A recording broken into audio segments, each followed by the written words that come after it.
पोषण माह का यही उद्देश्य है कि आप लोगों को एक रीओरिएंट किया जाए, पुनर्बोधन कराया जाए। आप लोगों को पहले से पता है वो चीजें, लेकिन उसका थोड़ा सा आप लोगों को अवेयरनेस और ज्यादा लाया जाए, इसलिए इस पोषण माह को रखा गया है। तो धात्री महिलाओं को किस प्रकार से, गर्भवती माताओं को आपको किस प्रकार से जो आपके केंद्रों में मेडिसिन आती हैं, आयरन सप्लीमेंट्स हैं, विटामिन सप्लीमेंट्स हैं, उनको किस तरह से कितनी मात्रा में कैसे देना है, ये आप लोग बेहतर तरीके से जानते हैं। तो सब तक उसकी पहुंच हो। इसके अलावा स्वच्छता का पूरा ध्यान हो।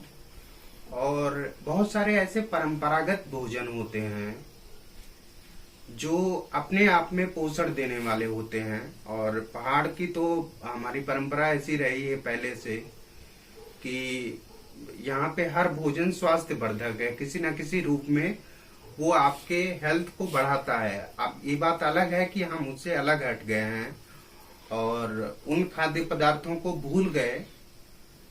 हालांकि अब बहुत वैश्विक स्तर पर इन ट्रेडिशनल फूड्स को देखा जा रहा है और स्वास्थ्य मंत्रालय ने भी और आयुष मंत्रालय ने आयुष्मान भारत योजना के अंतर्गत जितने भी Ayush health and wellness centre और हेल्थ एंड एलोपैथ विभाग के अंतर्गत लगभग 1.5 lakh health and wellness centre खोले जा रहे हैं।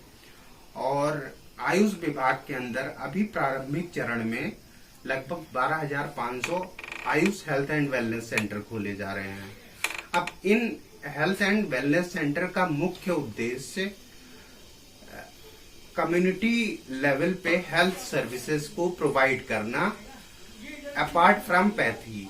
मतलब एक व्यक्ति को हमें स्वस्थ करना है, उसके स्वास्थ्य की रक्षा करना है, हम किस रूप में कर रहे हैं ये मायने नहीं रखता है। तो आशा बहनों को, एएनएम दीदियों को, आंगनबाड़ी कार्यकर्ताओं को इस योजना आयुष्मान भारत योजना के तहत मुख्य रूप से जोड़ा गया है, क्योंकि कम्युनिटी लेवल पे और इंसेंटिव्स की इत्तेफाक से हमारा क्षेत्र नहीं है यहाँ इस समय, लेकिन जिन क्षेत्रों में Ayush health and wellness centre या हेल्थ वेलनेस सेंटर लगाए गए हैं, वहां पे जो बेहतर कार्य करेगा, जो भी आशा एएनएम बेहतर कार्य करेंगी, उनके लिए इंसेंटिव्स की व्यवस्था है अलग से, अपार्ट फ्रॉम जो भी उनको स्टाइपेंड, सैलरी आदि जो मिल रहा है, उसके अलावा भी इसकी व्यवस्था की गई है।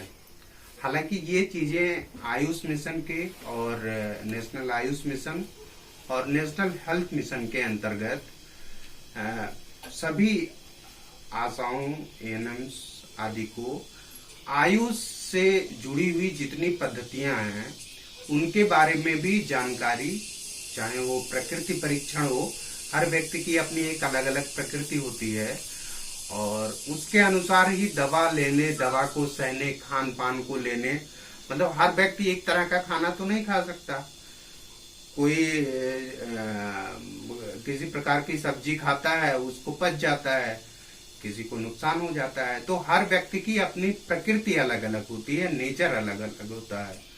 उस नेचर को पहचानने के लिए भी बहुत बृहद स्तर पर प्रकृति परीक्षण का आयुष मंत्रालय और स्वास्थ्य मंत्रालय के दोनों के कोलैबोरेशन में आपस में और सभी हेल्थ वर्कर्स को प्रकृति परीक्षण की ट्रेनिंग दी जाएगी आगे आने वाले समय में। तो अभी तो मास्टर ट्रेनर्स को ट्रेनिंग दी जानी है, हम लोग लेंगे उसे, फिर उसकी ट्रेनिंग और उसी के अनुसार आइदर एलोपैथिक मेडिसिन किसी को दे रहे हैं या आयुर्वेदिक मेडिसिन दे रहे हैं, तो आप प्रकृति के अनुसार ही देंगे जिससे उस व्यक्ति को या परिवार को कोई नुकसान ना हो। जैसे ही एडोलसेंस की एज आती है, उसके बाद आप लोगों को पता है कुछ शारीरिक परिवर्तन होते हैं। उन शारीरिक परिवर्तनों में बहुत आवश्यक हो जाता है केयर करना, बहुत क्यूरियोसिटी होती है, उन चीजों के बारे में भी जानकारी देना ये परिवार वालों की भी जिम्मेदारी होती है और जो फ्रंट लाइन हेल्थ वर्कर्स हैं, आप लोग हैं, आपकी भी जिम्मेदारी है।